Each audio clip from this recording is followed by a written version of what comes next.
Space ఎక్స్ప్లోరేషన్లో కొత్త ఇన్నోవేషన్స్తో jet స్పీడ్తో దూసుకుపోతున్న ఒకే ఒక company space X. Space X అనేది ఒక కంపెనీ అని చెప్పే కంటే ఒక మిసైల్ అని చెప్పుకోవచ్చు. ఎందుకంటే ఇది టార్గెట్ చేసిన ప్రతిసారి సక్సెస్ అవుతూనే వచ్చింది. ప్రైవేట్ కంపెనీ అయిన స్పేస్ ఎక్స్ ప్రభుత్వ కంపెనీ అయిన నాసానే డామినేట్ చేస్తూ వచ్చింది. రాబోయే రోజుల్లో కామన్ పీపుల్ సైతం ఫ్లైట్ ఎక్కినంత ఈజీగా స్పేస్లోకి వెళ్ళగలిగేలా ప్లాన్ చేసింది. రాకెట్ టెక్నాలజీలో అగ్రగామిగా నిలిచిన స్పేస్ ఎక్స్ అతి తక్కువ ఖర్చుతో బిజినెస్ని స్టార్ట్ చేసి ఈరోజు ప్రతి ఒక్కరూ తమ కంపెనీలోనే ఇన్వెస్ట్ చేసే స్థాయికి ఎదిగింది. అసలు ఈ కంపెనీలో ఇన్వెస్ట్మెంట్స్ పెరగడానికి రీజన్ ఏంటి? స్పేస్ ఎక్స్ కంపెనీ సంవత్సరానికి ఎంత ప్రాఫిట్ని ఎర్న్ చేస్తుంది? ప్రపంచంలో మరొక స్పేస్ రీసెర్చ్ సెంటర్ చేయని విధంగా స్పేస్లోకి కారు ఈ కంపెనీ ఎలా పంపింది? అసలు ఈ స్పేస్ ఎక్స్ ఫ్యూచర్ ప్లాన్ ఏంటి?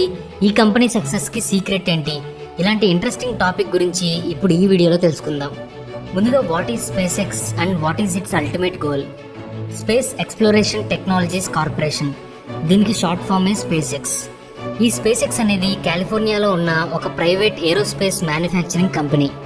ఇది స్పేస్ ఎక్స్ప్లోరేషన్కి అవసరమైన రాకెట్స్ని, ఎక్విప్మెంట్స్ని తయారు చేస్తూ ఉంటుంది. ఇంకా ఇంటర్నేషనల్ స్పేస్ సెంటర్లో ఉండే ఆస్ట్రోనాట్స్కి అవసరమయ్యే వస్తువులను పంపించడం వంటివి చేస్తుంది. స్పేస్ ఎక్స్లో కొన్ని సంవత్సరాల పాటు చిన్న రాకెట్స్ని ఆర్బిట్లోకి పంపడం, అవి తిరిగి వచ్చి ల్యాండింగ్ అయ్యేటప్పుడు డిస్ట్రాయ్ అవ్వడం వంటి కామన్గా జరుగుతూ ఉండేవి. అయితే మళ్ళీ ట్రై చేస్తూ వచ్చింది. 4 సంవత్సరాల తర్వాత ఊహించిన విధంగా సక్సెస్ అయింది. దీంతో ప్రపంచంలోనే మోస్ట్ పవర్ఫుల్ రాకెట్ని లాంచ్ చేసి ల్యాండింగ్ చేసిన వన్ అండ్ ఓన్లీ కంపెనీగా ఈ స్పేస్ ఎక్స్ రికార్డుకి ఎక్కింది. రాకెట్ లాంచ్ చేసిన ఫస్ట్ టైమే ఫెయిల్ అయిన స్పేస్ ఎక్స్ కంపెనీ పైన ప్రస్తుతం నాసా కూడా డిపెండ్ అవుతుంది. దీన్ని బట్టి అంతరిక్షంలో ఈ స్పేస్ ఎక్స్ సాధించిన సక్సెస్ ఎలాంటిదో మనం ఊహించుకోవచ్చు. అంతేకాకుండా స్పేస్ ఎక్స్ప్లోరేషన్ విషయంలో నాసా ఇప్పటికీ ఈ కంపెనీతో కలిసి వర్క్ చేస్తూనే ఉంది. రాకెట్స్ని లాంచ్ చేయడం, తిరిగి ల్యాండింగ్ చేయడం మాత్రమే కాకుండా భూమి మీద ఉన్న ప్రజలందరికీ మార్స్పై స్పేస్ కల్పించాలి అనేది ఈ స్పేస్ ఎక్స్ అల్టిమేట్ గోల్. దీంతో ఆ ప్లానెట్ పైకి ఈజీగా చేరుకునే విధంగా స్పేస్ ట్రావెల్కి అయ్యే ఖర్చు తగ్గించడం, అలాగే స్పేస్ క్రాఫ్ట్స్ని, స్పేస్ షటిల్స్ని మ్యానుఫ్యాక్చరింగ్ చేయడం వంటివి చేసేది. 2008లో ఇది తన సొంత పెట్టుబడితో రాకెట్ని తయారు చేసి స్పేస్లోకి లాంచ్ చేసింది. దీంతో సొంత ఫండ్తో రాకెట్ని లాంచ్ చేసిన ఫస్ట్ ప్రైవేట్ కంపెనీగా ఈ స్పేస్ ఎక్స్ మరోసారి రికార్డుకి ఎక్కింది. స్పేస్లో ఎక్కువ దూరం ట్రావెల్ చేయాలంటే ఇప్పుడున్న రాకెట్ల కెపాసిటీ సరిపోదు. దీనికి మోస్ట్ పవర్ఫుల్ రాకెట్స్ అవసరం అవుతాయి. ప్రస్తుతం ఉన్న రాకెట్ టెక్నాలజీ మొత్తం శాటిలైట్స్ని ఆర్బిట్లోకి పంపడం వరకే పరిమితమైంది. అందుకే మోస్ట్ పవర్ఫుల్ రాకెట్స్ని తయారు చేసే విషయంపై ఫోకస్ చేసింది స్పేస్ ఎక్స్. ఎర్త్ తర్వాత ఇప్పటి వరకు మనం మూన్ పైకి మాత్రమే వెళ్ళగలిగాం. కానీ మూన్ పై ఎలాంటి అనుకూలమైన వాతావరణం లేనందువల్ల హ్యూమన్ హ్యాబిటేషన్ అనుకున్నంత ఈజీ కాదు. ఇక సోలార్ ఫ్యామిలీలో ఎర్త్ తర్వాత అలాంటి వాతావరణం ఉన్న ప్లానెట్, అలాంటి ఎర్త్కి దగ్గరగా ఉన్న ఒకే ఒక ప్లానెట్ మార్స్ మాత్రమే. అందుకే మార్స్ని చేరేందుకు స్పేస్ ఎక్స్ ఎంతగానో ట్రై చేస్తోంది. తర్వాత who is the founder of SpaceX, what is his passion? స్పేస్ ఎక్స్ని 2002లో అమెరికన్ ఆంటర్ప్రెన్యూర్ అయిన ఎలాన్ మస్క్ ఎస్టాబ్లిష్ చేశారు. ఎలాన్ మస్క్ కేవలం ఆంటర్ప్రెన్యూర్ మాత్రమే కాదు, engineer, investor, industrial designer and philanthropist కూడా. ఈయన అందరిలాంటి వ్యక్తి అనుకుంటే పొరపాటే. ఎందుకంటే ఎలాన్ మస్క్ తన చిన్నతనం నుండి కూడా ప్రపంచాన్ని ఒక డిఫరెంట్ యాంగిల్లో చూసేవారు.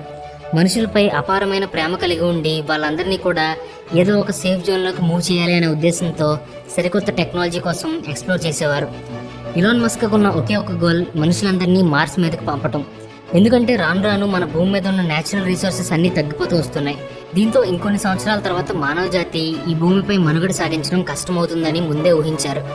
అందుకే ఇప్పటి నుండే మరొక ప్లానెట్ పై నివాసాలు ఏర్పరచుకోవాలి అని ప్లాన్ చేశారు. కేవలం ప్లానింగ్ మాత్రమే కాకుండా అంతకు మించి నిరంతరం ఆ ప్లానింగ్ కోసం కష్టపడుతూ వచ్చారు కూడా. ఇందాక మనం చెప్పుకున్నట్టు ఎలాన్ మస్క్ చిన్నతనం నుండి కూడా చాలా డిఫరెంట్గా థింక్ చేసేవారు.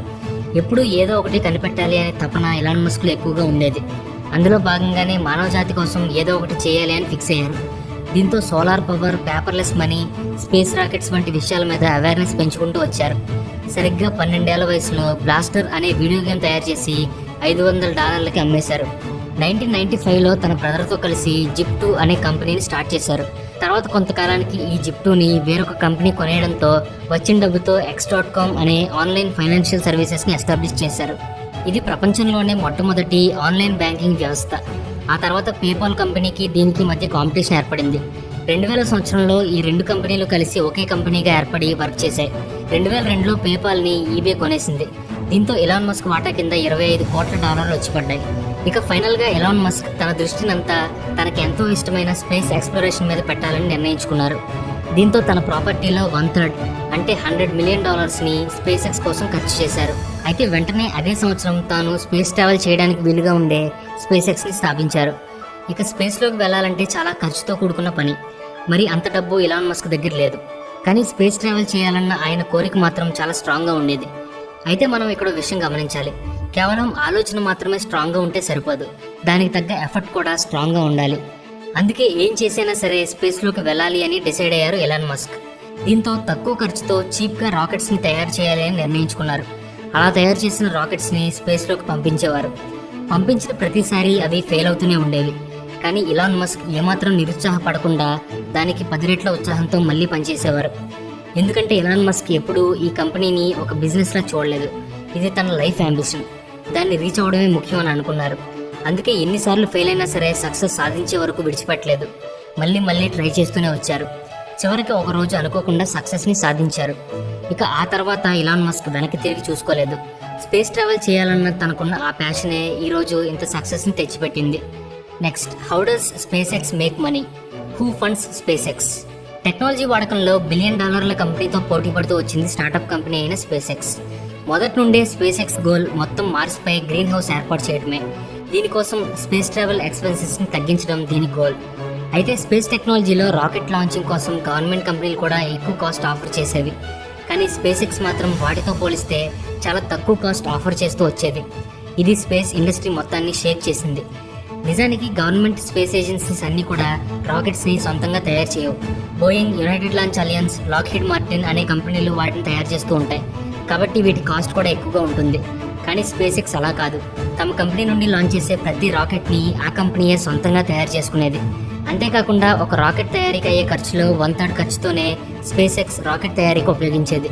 మిగిలిన కంపెనీల్లో ఒక రాకెట్కి అవసరమయ్యే స్పేర్ పార్ట్స్లో ఒక్కో పార్ట్ని ఒక్కో కంపెనీ తయారు చేస్తుంది. అవి రకరకాల డిజైన్స్లో, రకరకాల మోడల్స్లో ఉంటాయి. అందుకే రాకెట్ని లాంచ్ చేశాక అది స్పేస్లోకి వెళ్ళాక మల్టీ స్టేజెస్లో విడిపోయినప్పుడు ఒక్కో స్పేర్ పార్ట్ ఒక్కో సైజులో ఉంటాయి. కానీ స్పేస్ ఎక్స్ మాత్రం ఈ స్పేర్ పార్ట్స్ అన్నిటినీ ఒకే డిజైన్లో తయారు చేసింది. దీనివల్ల సేమ్ మెటీరియల్, సేమ్ టూల్స్ ఉపయోగించడం జరుగుతుంది. దీంతో టైంతో పాటు కాస్ట్ కూడా చాలా తగ్గుతుంది. సాధారణంగా స్పేస్లోకి వెళ్ళే ఏ రాకెట్ అయినా సరే ఒకసారి యూజ్ చేస్తే మళ్ళీ పనికిరాదు. అలాంటిది ఎలాన్ మస్క్ రీయూజబుల్ రాకెట్స్ని తయారు చేసేవారు. దీనివల్ల సమయము, డబ్బు రెండూ ఆదా అయ్యేవి. అప్పటి వరకు ప్రపంచంలో మరే ఇతర కంపెనీలు ఇలాంటి రాకెట్స్ని తయారు చేయలేదు. దీంతో ఎలాన్ మస్క్కి వేరే కంపెనీల నుండి ప్రాజెక్ట్స్ వస్తూ ఉండేవి. దీని ద్వారా స్పేస్ ఎక్స్కి ఎర్నింగ్స్ పెరుగుతూ వచ్చాయి. ఒకసారి స్పేస్ ఎక్స్ ఒక విచిత్రమైన ఎక్స్పెరిమెంట్ని చేసింది. ప్రపంచంలోనే మోస్ట్ పవర్ఫుల్ రాకెట్ అయిన ఫాల్కన్ హెవీ అనే రాకెట్ ద్వారా ఇప్పటి వరకు ఏ స్పేస్ రీసెర్చ్ ఇన్స్టిట్యూట్ చేయని సాహసం చేసింది. ఈ రాకెట్ ద్వారా తొలిసారి అంతరిక్షంలోకి ఒక కారుని పంపించింది.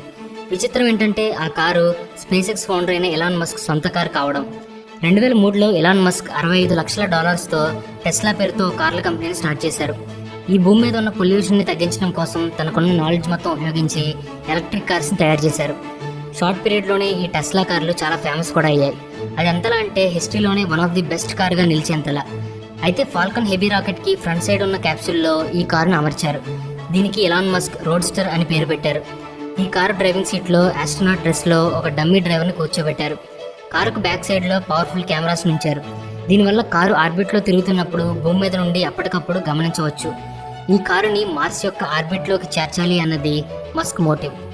ఫాల్కన్ హెవీ రాకెట్ అనేది పూర్తిగా రీయూజబుల్ క్యారియర్ షిప్. దీనికి మొత్తం 27 బూస్టర్ ఇంజన్స్ని అమర్చారు. వీటిలో 3 ఇంజన్లు ఫాల్కన్ 9 రాకెట్కి చెందినవి. ఈ 27 బూస్టర్ ఇంజన్లు కలిసి ఏకంగా 23,000 కిలోల న్యూటన్ల శక్తిని ఇస్తాయి. అంటే ప్రస్తుతం ఉన్న డెల్టా 4 హెవీ రాకెట్తో పోలిస్తే ఫాల్కన్ హెవీ రెట్టింపు శక్తివంతమైంది. ఒక ఫాల్కన్ హెవీ రాకెట్ శక్తి 18 బోయింగ్ 747 ఎయిర్ క్రాఫ్ట్ శక్తితో సమానం. అంతేకాకుండా ఈ రాకెట్ 64 టన్నుల బరువుని ఒకేసారి స్పేస్లోకి మోసుకుపోగలదు. ఈ ఫాల్కన్ హెవీ రాకెట్ ద్వారానే ఫ్యూచర్లో స్పేస్ టూరిజాన్ని పాసిబుల్ చేయాలి అనేది స్పేస్ ఎక్స్ ఆలోచన. అయితే ఇటు అమెరికా నాసా కానీ ఇటు యూరోపియన్ స్పేస్ ఏజెన్సీ కానీ ఇప్పటి వరకు ఇలాంటి ఎక్స్పెరిమెంట్ని చేయలేకపోయాయి. తన స్పేస్ ఎక్స్పెరిమెంట్తో వరల్డ్ వైడ్గా ఫేమస్ అయింది నాసా. చంద్రమండలం పైకి ఆస్ట్రోనాట్స్ని సైతం పంపగలిగింది. అలాంటి నాసా కూడా ఇలాంటి పవర్ఫుల్ రాకెట్ని తయారు చేయలేకపోయింది. నాసా దగ్గర ఉన్న రాకెట్కి 2 శక్తివంతమైన రాకెట్ని స్పేస్ ఎక్స్ లాంచ్ చేసింది. నాసా ఒక్కటే కాకుండా అటు యూరోపియన్ స్పేస్ ఏజెన్సీ కానీ మరే ఇతర దేశము కూడా ఇంత శక్తివంతమైన రాకెట్ని ఇప్పటి వరకు తయారు చేయలేదు. అంతేకాకుండా ఇంత తక్కువ కాలంలో ఏ స్పేస్ సెంటర్ కూడా ఇంత సక్సెస్ అవ్వలేదు. సరికొత్త ఐడియాస్తో స్పేస్ ఎక్స్ స్పేస్ ట్రాన్స్పోర్టేషన్ని మార్చేసింది. ఈ స్పేస్ ఎక్స్ కంపెనీ స్టార్ట్ అయినప్పుడు ఆ కంపెనీలో కేవలం 160 మంది ఎంప్లాయీస్ మాత్రమే ఉండేవారు. కానీ ఇప్పుడు 7,000కి పైగా ఎంప్లాయీస్ ఉన్నారు. దీన్ని బట్టి అర్థమవుతుంది స్పేస్ ఎక్స్ ఎంతలా డెవలప్ అయిందో. ఇంటర్నేషనల్ స్పేస్ స్టేషన్ ISSకి రాకెట్స్ని డిస్ట్రిబ్యూట్ చేయడం, అలాగే ఆర్బిట్లో శాటిలైట్స్ని లాంచ్ చేయడం ద్వారా స్పేస్ ఎక్స్ $62 మిలియన్ ఛార్జ్ చేస్తుంది. ఇంకా commercial telecommunication companies, NASA, US military వంటి మేజర్ కస్టమర్స్ని కలిగి ఉంది. వీరికి సైన్స్ శాటిలైట్ని NOAA కోసం ఆర్బిట్లోకి లాంచ్ చేయడం, లేదా ఎయిర్ ఫోర్స్ కోసం GPS శాటిలైట్ని లాంచ్ చేయడం వంటి వాటి కోసం $20 మిలియన్ ఛార్జ్ చేస్తుంది. నాసా కమర్షియల్ క్రూ ప్రోగ్రాంలో భాగంగా క్రూ డ్రాగన్ స్పేస్ క్రాఫ్ట్ని డెవలప్ చేయడానికి దాని ఏజెన్సీ నుండి $3.1 బిలియన్ కాంట్రాక్ట్ని కుదుర్చుకుంది.